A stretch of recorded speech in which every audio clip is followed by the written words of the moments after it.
আমার প্রিয় ছাত্রছাত্রীরা, আজকে আমরা ক্লাস 3 পরিবেশ বইয়ের আকাশ অধ্যায় থেকে মোস্ট ইম্পর্টেন্ট কোয়েশ্চেনগুলো আলোচনা করব, যেগুলো পরীক্ষা আসার মতো প্রশ্ন। ঠিক আছে, তো ফাইনাল পরীক্ষার জন্য তোমরা এগুলোকে অবশ্যই খাতায় নোট করে মুখস্থ করে নেবে। চলো আমরা আজকে ভিডিও শুরু করি। 1 নম্বর প্রশ্ন, মেঘে অনেক ছোট ছোট জলকণা থাকলে মেঘে কী রঙের দেখায়? মেঘ কী রঙের দেখায়?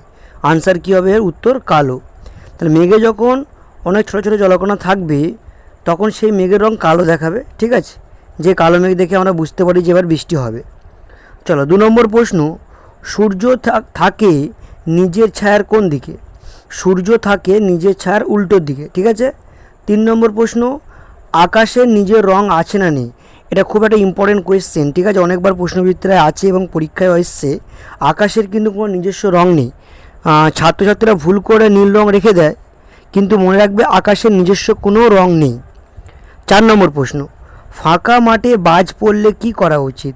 মনে রাখবে ফাঁকা মাঠে বাজ পড়লে শুয়ে পড়া উচিত। মাঠের মধ্যে সে শুয়ে পড়বে। 5 নম্বর, রামধনু কখন সৃষ্টি হয়? উত্তর হবে কি বৃষ্টি হওয়ার পরে।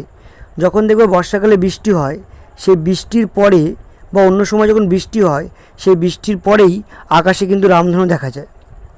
রামধনুর কয়টি রঙ কী কী? খুব ইম্পর্টেন্ট কোয়েশ্চেন, ওই জন্য হাইলাইট করা আছে। দেখো, মনে রাখবে রামধনুর 7টি রঙ। কি না? বেগুনি, নীল, আকাশি, সবুজ, হলুদ, কমলা ও লাল।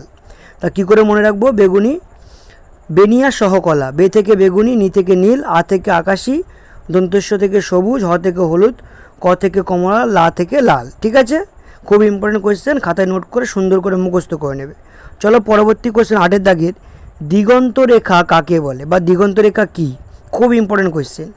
আকাশ আর পৃথিবী যেখানে মিশে গেছে বলে মনে হয় সে স্থানকে দিগন্ত রেখা বলে। আরেকবার শোনো, আকাশ আর পৃথিবী যেখানে মিশে গেছে বলে মনে হয় সে স্থানকে দিগন্ত রেখা বলে। তারপরের কোয়েশ্চেন, দিগন্ত রেখার অপর নাম কি? উত্তর কি হবে? দিকচক্ররেখা। তা দিগন্ত রেখার অপর নাম কি? না দিকচক্ররেখা। 9, কোয়েশ্চেন 9 কি? আকাশের রং নীল কেন? মনে রাখবে আকাশের রং নীল কেন, এটা খুব ইম্পর্টেন্ট কোয়েশ্চেন। বাতাসে ধূলিকণার ওপর সূর্যের আলো পড়ায় আকাশের রং কিন্তু নীল দেখায়। আরেকবার শুনে রাখো, বাতাসে ধূলিকণার ওপর সূর্যের আলো পড়ায় আকাশের রং নীল দেখায় বা নীল মনে হয়।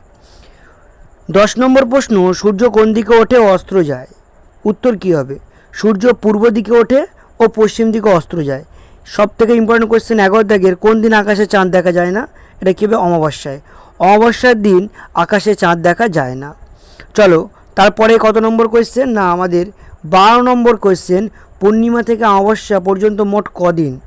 তো পূর্ণিমা থেকে অমাবস্যা যেটা আছে ওটা মোট 15 দিন হয়। 15 দিন পর আবার পূর্ণিমা হলে অমাবস্যা হবে, আবার অমাবস্যা 15 দিন পর আবার পূর্ণিমা হবে।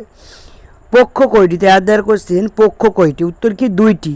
আর শুক্লপক্ষ, কৃষ্ণপক্ষ। 14 দাগের কোয়েশ্চেন, রাতের আকাশ কালো দেখানোর কারণ কি? এটাও ইম্পর্টেন্ট কোয়েশ্চেন। রাতে আকাশে সূর্য ওঠে না বলেই কি আকাশে কি দেখায়? না কালো দেখায়। সূর্য থেকে আমরা কী পাই?